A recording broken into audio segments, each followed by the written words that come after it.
Welcome, all of you, on this show where we've been meeting people from all over the world. People who are committed to and acclaimed in their respective fields. Today's guest is a multifaceted personality and he is acclaimed in multiple fields. Actor, voiceover artist, narrator, voice coach, and a Hindustani classical trained singer, Tim Bruce, is our guest. And Tim is an Earphones Award winner. This award is given by Audiophile to truly exceptional titles that excel in narrative voice, style, characterizations, suitability to audio, and enhancement of text. He was also nominated for the Best Audiobook Narrator for the Voice Arts Awards, which is a global competition by Society of Voice Arts and Sciences, celebrating some of the world's most brilliant media where voice is a key creative element. So let's go ahead and welcome Tim. Hi, Tim. How are you? Hello. Yeah, I'm one of those kind of people that's gone to all kinds of different areas. I have to say that's one of the things I've always been is a sort of poly person that's been interested in lots of different aspects. But I always feel that it always comes back to the same thing, though. In the end, it's all about expressing the soul, expressing the human condition. There's just different ways of doing it, really. No, it's really a pleasure to have you on the show. And you've done multiple things, Tim, and you've done them all too well. And recently, you've been more into audiobooks. Well, that's largely because of COVID, but yeah. Right. And you have Yeah. over 25 years of experience, narrating best-selling audiobooks from publishers all over the world. And your work includes audiobooks like, the Bhagavad Gita and the quite recent Devi Mahatmyam, which also perhaps indicates your deeper interest in spirituality. And we also know that you've been a meditator for years. But take us through your journey from when you got introduced to meditation till how it started changing things in you or helping you grow in spirituality, Tim. Well, I first came across Sergio when I was about 19. So I was a student at music college. So I was at that time set on a course to becoming a classical singer because I was interested in opera and all those kind of things. Bit strange for a 19-year-old, but there you go. Yeah, Mozart was my hero when I was 16. Still is in a way. Um, and I up until that point, I'd been seeking, as it were, mainly through acting and singing, through art, through reading interesting books by great writers. Um, Art really was the way I was kind of exploring it because I was interested in, as I said before, the human soul and how you express that and what it is. And at that particular point, I'd just gone to music college and it really wasn't going very well at all. Um, and I was sort of hitting a sort of existential crisis about who I was. Who am I? Wow, how do I fit into the world, basically? Um, what am I supposed to do in it? Which I guess is not unusual at all at that age. And also I was having quite a traumatic experience with my singing teacher who was in the process of destroying my voice, although I didn't realize it at the time. Anyway, not talk about that. But but when I came, uh, I basically met someone in the park who was an actor also. And we just started talking about spirituality. I recognized him from a film that I'd watched 2 weeks before. So it was as if the universe was priming me to talk to this particular person. And looking back on it, there was no other person in Sarjoga at the time who would have talked to me in such a direct way that would have appealed to me in such a he was talking about all the things that interested me in the way that I was interested in them. Um, which is extraordinary, and it's literally like the one person on the planet possibly that could have communicated me in such a way that I would have understood and be interested and want to know more. So his name was Sándor Éles. He was a very well-known Hungarian actor living in London at the time, and he literally introduced me to self-realization and how to awaken the Kundalini energy, this residual energy within us, which takes us into a meditative state. It's completely spontaneous. Um, and it's like a flowering from within. And it had an immediate effect on me. I had such a strong, deep inner experience from the get-go, really. it's like some explosion of energy within me. It's extraordinary, an undeniably different kind of transformative experience. I mean, I'd not really been to be honest, I'd not actually been that interested in yogas and meditation and those kind of things beforehand, partly because down the road there were some weirdos doing a false meditation that I'm not going to name.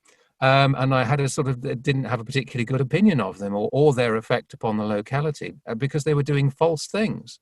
Um, as I said, I'm not going to name them. And I was not really interested in that kind of a thing, but I was always been interested in spirituality. And I found that Kundalini awakening through Sahaja Yoga just immediately connected with what I was looking for. It was sort of like, that's what it is.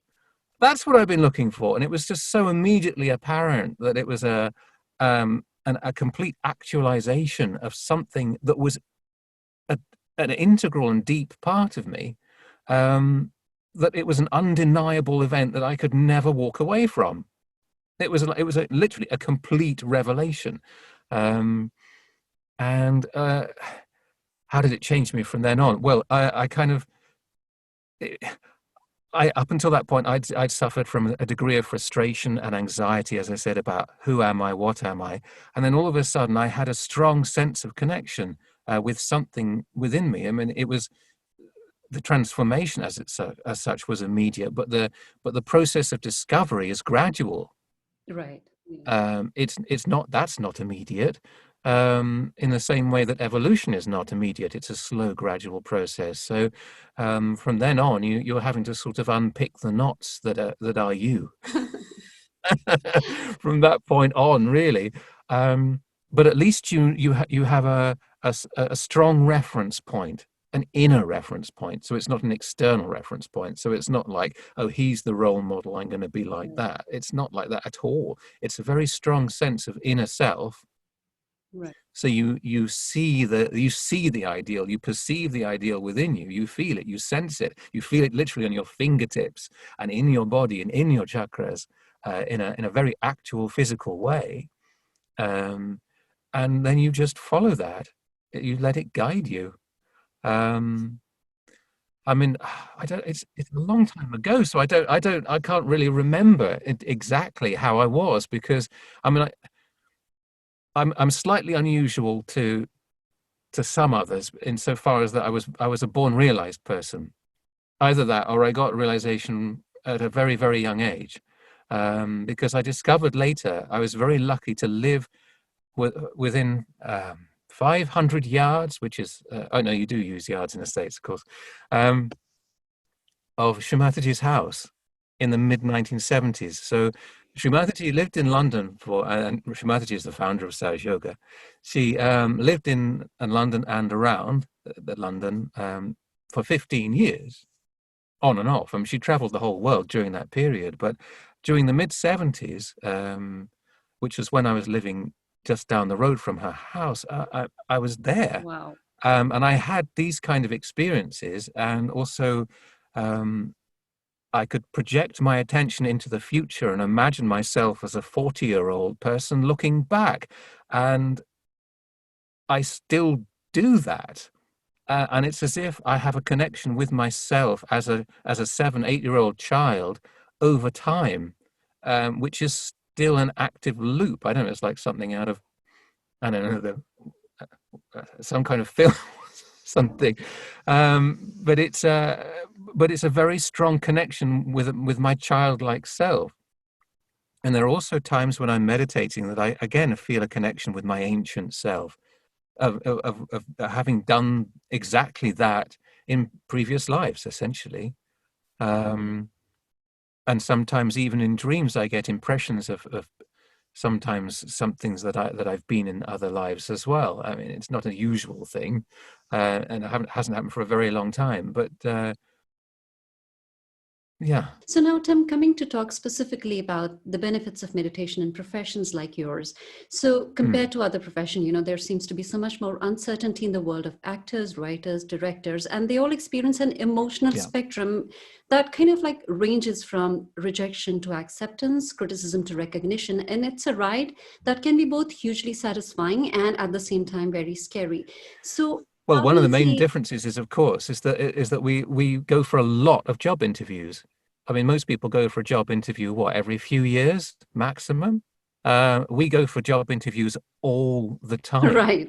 It's like it's a constant thing. Right. I mean, and most of which you will not get, Right. So how do for you see sure. meditation basically helping, in these kind of undertakings? Talk to our listeners about that. Um, well, acting is a very uncertain profession, definitely, but it is very closely connected with particular chakras. I mean, for example, what we're talking about now is a sense of security, financial security, and of self. So those are something which are, if our locus of self, if we have an external focus, if we're always depending on someone's applause, if we're always depending on getting that job or getting that buck or whatever it is, or getting the prize for our own sense of well-being, then we're in a very, very difficult situation. True. Um, so, and any psychologist will tell you that you really need to have your own independent sense of self-worth. I mean, an interesting parallel is the prophet and poet and painter William Blake, who is an extraordinary artist who suffered terrible neglect in his lifetime.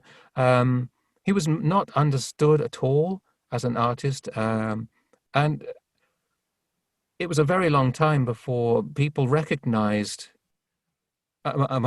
well, there were people like Samuel Taylor Coleridge, the poet Samuel Taylor Coleridge, and other artists like John Linnell, Flaxman. There were some very, very, very good artists that recognized him, but he was panned by critics Right.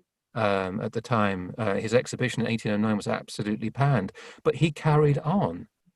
He had such a strong sense of his own vision, his own art, his own journey, and of a bigger picture that he was able to carry on. And thank God he did. He's created some of the most enduring images in British art, British visionary art, spiritual art, and some of the greatest lines of English poetry. And I have to say, you have to look at some of the great Indian writers like Markandeya or Adi Shankaracharya to find anything, or Jnanadeva, to find anything that's comparable of his spiritual insight, truly. And I think it's great that you bring up that point of insecurity because, of all the emotions affecting an actor, fear is one common one because whether it's attending casting calls, preparing for the role, or the Yeah. actual shoot itself, the thoughts of making a mistake could hinder a performance. And like you mentioned, and it's also, proved now scientifically. Oh, performance anxiety, Yeah, exactly. they found that, we all know that, fear begins in the area of the brain known as the amygdala. And Harvard University actually did a study, 8-week study, and they did a meditation trial at the end of which they discovered a reduction in brain volume, specifically the amygdala. And that showed that participants felt more at ease. And it's just so great that you bring that point up. And do you find like, meditation helping you better cope with those kind of like insecurities and fears?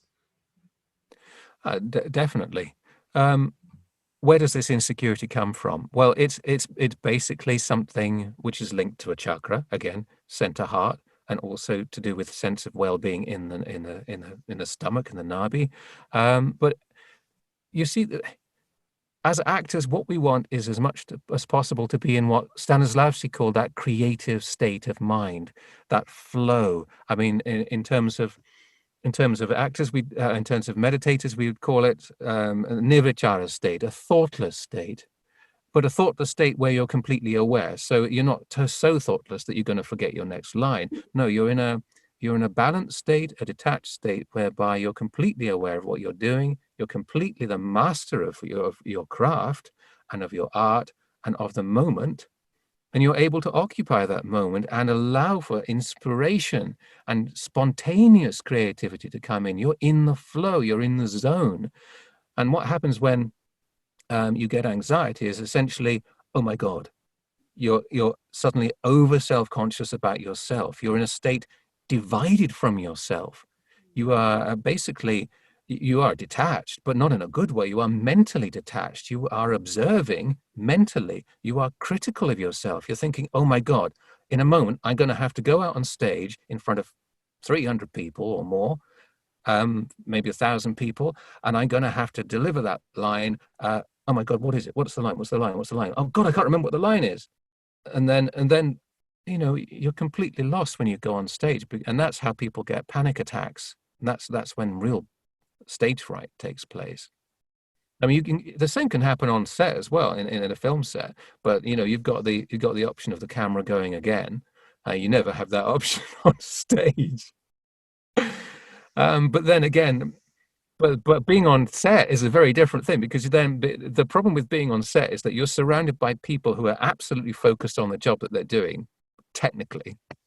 And you're in the middle of all this technical stuff going on, and you've got to hold on to some kind of imaginative world that doesn't exist, only in your creative mind. So sometimes it's actually very difficult to be creative on set, on a TV set or a film set. And I think a very important point that you made is, I wish more people knew where fear originates from, right? We're trying to deal best with it, but only if we know, where our problems are stemming from, and which I think Sage Yoga helps you with. It's really then possible to work on it and then just get better at it. Well, it's a combination of things. In a way, anxiety is a mental reaction to something that you feel. And then because you feel it more, then you start to worry about it, and then it's more mental activity accrues as a response, and you just get more and more tense. But to get out of the brain, to stop that thought, and to just focus inside, and to feel again your true sense of self, and that you're centered in yourself, you're anchored in yourself, and you feel your spiritual axis. And if you can take your attention to the top of the head, which is where everything integrates, that's the point of yoga. Right. And I think another important point that you made when you were talking about this, Tim, was about the memorization part. So many times, it's such a wide task that every actor must master, but with so much to process, it's just easy to sometimes just draw a blank. And actually, the UCSB did a research, and they found a link between meditation and thickening of the cortical walls of the brain, which cortical thickening is actually associated with decreased aging and improved memory. So I think you're also kind of like a mind reader of some sorts, because you already tend to know what I'm going to be asking you about next. So do you find that, memorization and everything just gets a little easier if you meditate and are more centered? Well, memorization is a skill, so that's one side to it. So it's also practice. I mean, strangely enough, I kind of do less of it these days, because doing more and more audiobook work, it's the opposite process. It's about stuff going through your brain very quickly and coming out through your imagination and through your mouth. But when you're memorizing, there are stages that you go through in order to get to your deep memory. And if you're overactive mentally, on the right side, the right channel as we call it, it makes it more difficult to access the other side of the brain, which is where memory is stored. So if we're aggressive or overactive, then it becomes more difficult. So we actually have to calm ourselves down in order to receive that information and for it to actually go in. So again, if we're in a sort of panicky state, or oh God, I've got to remember this, I've got to remember this, then the chances are your attention is not going to absorb it, because it goes through the attention. So there's something slightly different between attention and mind. So attention, for example, if I put my hand here and you're looking at my hand, I said, think about my hand. So your attention is on my hand. Okay. So now think about Statue of Liberty. Okay. So now your attention is on the Statue of Liberty, but you're still looking at my hand. So that's the difference between thought and attention. Wow.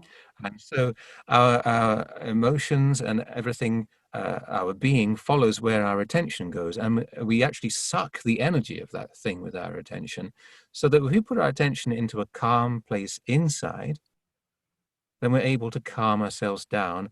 And if our attention is strong, we're much more able to absorb things and memorize things. So, for example, as studying text is no different to studying as a student for an exam, really.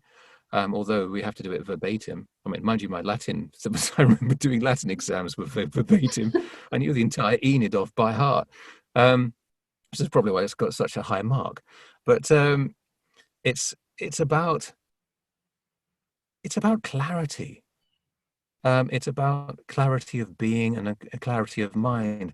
I mean, there's so much of. I mean, the worst thing you want is your brain arguing with itself at the time when you have to be in the moment, Mm. and that's true of anything that's performance orientated, whether you're giving a presentation or you're just doing your work, whatever that work is. You have to be awake at that moment. You have to do your thing. Yeah, no, that's the way you're explaining things. I do hope that our listeners see the logic in it and are able to kind of like absorb that message. It's really helpful the way you're explaining. I really like that experiment with putting the attention on the hand and then going to the Statue of Liberty. But Tim, you've also done a lot of work, and there's a whole variety of work that you do. Now, whether you're doing voiceovers, audiobooks, or acting long days, there are repetitive tasks, retakes that can be demanding for the body and the mind. So, do you find sustained energy levels because you meditate? Oh, definitely. Um, I mean, if I didn't meditate, I think my sleep for a start would be much worse. I mean, so if you meditate at the end of the day, essentially what you're doing is you're downloading all of the stuff that you've accrued during the day. So all of the tensions, all of the heat, all of the stresses that you get on the energy centers, on the chakras, through perhaps overactivity or just having to cope with whatever life throws at you, and what you absorb also from others and the situation, or if you're doing a particularly difficult role, you may be absorbing all kinds of emotional or traumatic things from that role itself. If you're doing like something set in the Holocaust. I've done many books that have been set in the Holocaust. I mean, it's a very, very difficult human experience to convey and to experience, even secondhand. Um, and you don't want to hold on to more of that than is necessary. So at the end of the day, you just simply you can meditate with your feet in water, for example, or there are various techniques that we have, or just literally put your hands on the Mother Earth and use the Mother Earth to anchor yourself and absorb that excess of what you could say heat or negative energy, and you just get rid of it so that you sleep so much better and you wake up literally the next day you're fresh and you can start again. Not from zero, probably, if you're working really, really hard, but as good as. Otherwise, you'll get exhausted, absolutely exhausted, and you can fill your chakras with energy again. So when you meditate, you're connecting with a source. You're connecting literally with an all-pervading power, and it's not a finite energy that you're just moving it around, which is kind of what acupuncture does. You're doing something which is connecting to the whole, and you're drawing on that energy, and you're, as I said, removing the knots within yourself and just filling that space and allowing that Kundalini energy to come up. It's an extraordinary, powerful thing, the Kundalini.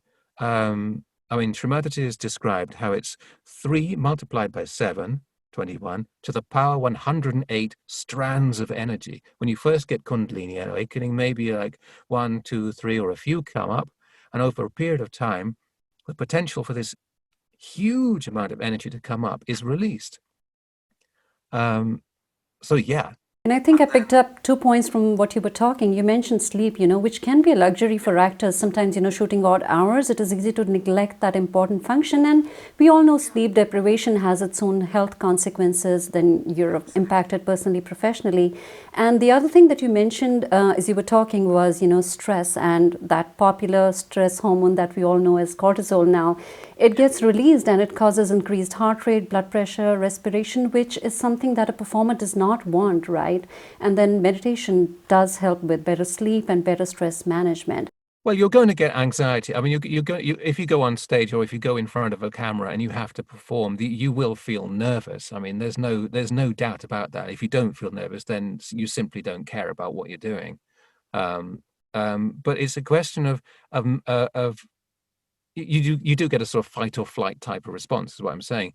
But the difference between riding that and using that energy to a positive effect and not really being so much bothered by it, but almost enjoying the roller coaster ride of it, is very, very different to suffering from terrible stress and anxiety to the point that you can't function, or it impairs function, and over time gets worse and worse and worse. You can't sleep, you can't concentrate, you've got no energy, you can't you can't clear your mind.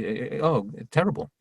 So there's a very big difference between, as I said, detachment, whereby stuff is going on around you, but it's not impairing you in any way at all, and you're able to turn that around and make it into a positive, so that kind of fight or flight kind of whoa kind of energy you're getting from the fact I was just about to perform in front of this camera and it's a really important director, and if I don't do well, you never hire me again kind of feeling, is something that can really give you that extra lift, what they call doctor theatre.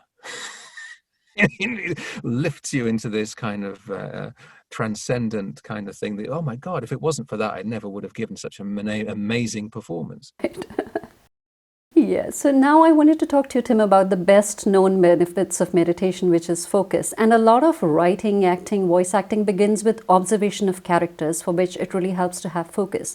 Now, there was a study in which they examined 12 Zen meditators who had been practicing for 3 years, and they were compared to a control group of 12 non-meditators. And the MRI showed that in the ventral postmedial cortex, that region of the brain which is linked to mind wandering, they found that the meditators had a better ability to focus, and their mind was not as wandering as that of the non-meditators. So Yeah. did you want to comment on anything related to focus?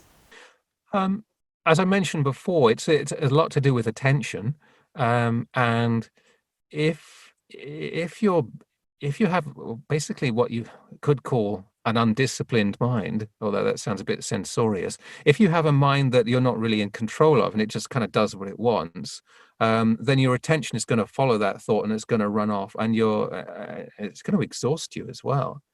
I mean, there are gaps between thoughts, and it's those gaps between the thoughts that basically expand when you meditate and you go into that thoughtless area between the thoughts.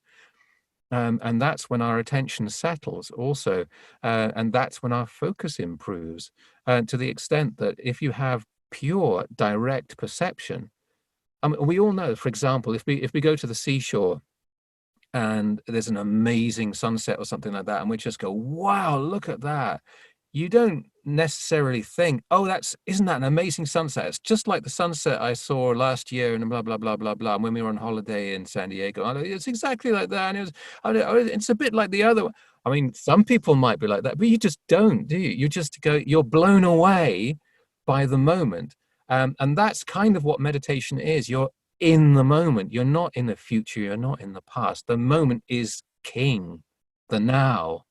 And that now is the bit between the thoughts. And the last thing you want is two lawyers having an argument in your head about what she said. And it's absolutely, it's like a madhouse going on in there.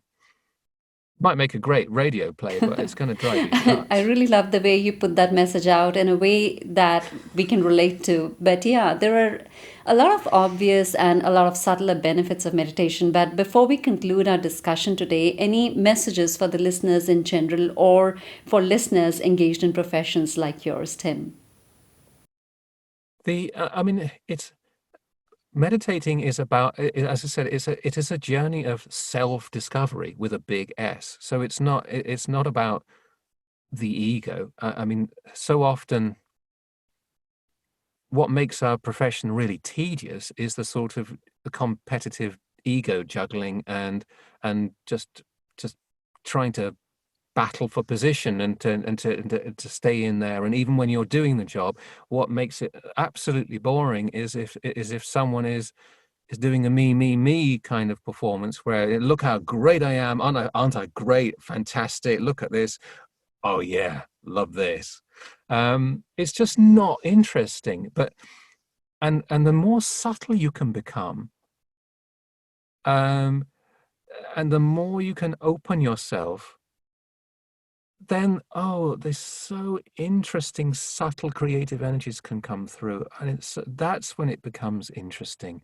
That if the more you can open yourself to the the greater self, to the universal unconscious, the collective unconscious, to the greater spirit, to the whatever you want to call it, the all-pervading power. The more that channels through you, the more interesting you will be. I mean, my philosophy of acting is like the empty glass, basically. Is that, you know, the actor is the glass, and it's what you put in the glasses that's interesting. And that's the capacity of the yogi, of the meditator, is that you're able to, through your attention, absorb that energy of whatever it is that you're putting into that glass. And at the end of the day, you empty the glass and get on with your life. And you're not stuck in one emotion or one experience or one horrible thing. So, I mean, some of the greatest experiences I've had have been on stage playing amazing characters like William Blake, like Christ, like Krishna, all of these kind of people, or you know, great saints or seers like St. John the Divine. These kind of characters who really are absolutely transcendent and go to the very essence of what existence is all about. Why, again, the why are we here, but in writ very, very large. That subtlety of emotion and of experience is just, that's what separates the sort of interesting actor from a non-interesting actor, or a great actor from a kind of good but not really taking me anywhere. I mean, that transformative effect. I mean, why were the Greeks so interested in theatre? It's because it was a spiritual experience for them. Well, originally, before they started basically putting their gods into human clothes and dragging them down basically to a human level, and annoying the gods in the meantime. It was about experiencing the higher realms and of catharsis, also of release of these negative emotions through a transformative collective experience. So the actor in that amazing moment is basically like a what's the word? What's the scientific word when you a catalyst? The actor is the catalyst for collective experience. And how many truly great plays or great movies have you seen where it completely articulates what everyone is feeling at that moment? Somehow it encapsulates what's in the collective psyche. Like, I mean, immediate example is the original Star Wars film in whenever it came out in 1978 or 79, whatever. Showing my age now. And or something like that, which just so completely captured what everyone was somehow feeling, but couldn't quite articulate it. Other moments on stage, I can't think of another example. But there are definitely moments where a movie suddenly encapsulates something that everyone's feeling, and it gives it form, or a painting, or a song, or sometimes a speech. And it's only through that, again, that communicating with that very deep, subtle thing, that we can ever get to that. And that's what makes the great artists great, really. And it's that sense of spirit and self and soul, but one which goes way beyond ego, and it goes to that collective experience, which in Indian philosophy is called the Virat. It's touching that the greater being, going beyond the individual. I loved your brilliant analogies. I loved your intelligent examples, and I'm feeling this is just the beginning of the interview. Aha. There are numerous other little tangents we could go down, but yeah, we didn't talk about music at all yet. Sure, let's talk about music. Sure. So so music's a slightly different kind of thing, but not that different from acting. I mean, I kind of sort of done both. So I trained as an actor and I trained as a singer in classical music, both completely separately, and kind of put them together at a later stage. So I approached both in a sort of integrated way and in a different way. So again, music has an incredible way of expressing things which are way, way beyond words. although words can sometimes help point the direction, especially in song. And we can define a mood and define an energetic experience that we couldn't otherwise define in any other way. And this is the quality of music, and especially with Indian classical music. So not only do we have like the 7 notes, which immediately correspond to the 7 chakras, but those combinations of notes, especially when some of the notes are a little bit sharp or some of the notes are a little bit flat, according to the raga, the cycle of notes, the pattern of the notes within that composition, it also has a particular frequency which excites particular energy centers and chakras, so that there is a particular quality, a mood, they call it ras, which is excited by that raga and also within the chakras. So it's very possible to develop. Say, for example, we have a particular knot or a particular kind of we're kind of struggling with one chakra. So say, for example, with our center heart, which is in the center of the chest, we're feeling lots of anxiety, and going back to what we were talking about before with performance anxiety, and we find it hard to settle ourselves. So there's a particular raga, Rag Durga, which is a pentatonic raga, a 5-note raga, which helps settle that. And it's so interesting to see the effect and how it brings that center into balance and using that to take us to a higher state. But what's so interesting is with the Kundalini energy itself is when it's when it's activated, when it's not in a sort of potential form, but it's when it's actualized, when it's self-realized, that the way it responds is so immediate to music. And sometimes, especially with a human voice, I must say. So if the best way to cure yourself, if you want to cure yourself or improve yourself, is to actually sing to yourself or sing in an open way that your own Kundalini, your own chakras can respond, because it's a completely integrated activity. So you're using your emotions, your heart on the left side, and you've got the articulation, you've got the energy, you've got the physical power of the breath coming from the right channel, and then you've got also the balance of that in the center, and your axis, as it were, of balance.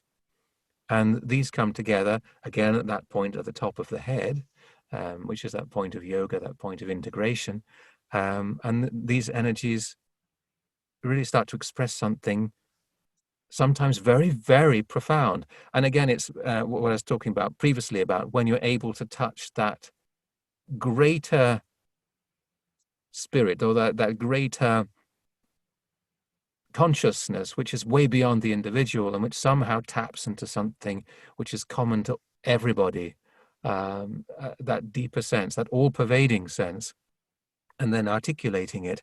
And when that channeling process takes place, it can be very, very profound indeed, and it can really just propel you into a thoughtless state very, very easily, and really keep you up there.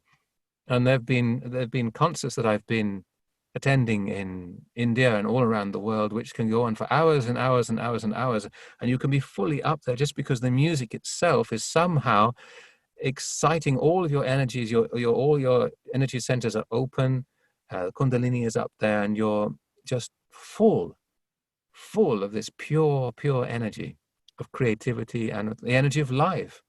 Well, some do it intuitively. Definitely. Also with words is the same thing. So I mean, for example, Shakespeare and Blake, going back to words, they immediately have an intuitive sense of how the physical way that language works, and how basically to create a mantra type effect with ordinary text is again something which I didn't mention when I was talking about acting, is to get your text speaking to the level of mantra, so that when you say a word, it not only shows the signpost, but somehow gives the whole energy of the thing. Like when you say earth, you somehow get a feeling of Mother Earth, that relationship between you and the earth is there in the text, and then also with music can come into that as well.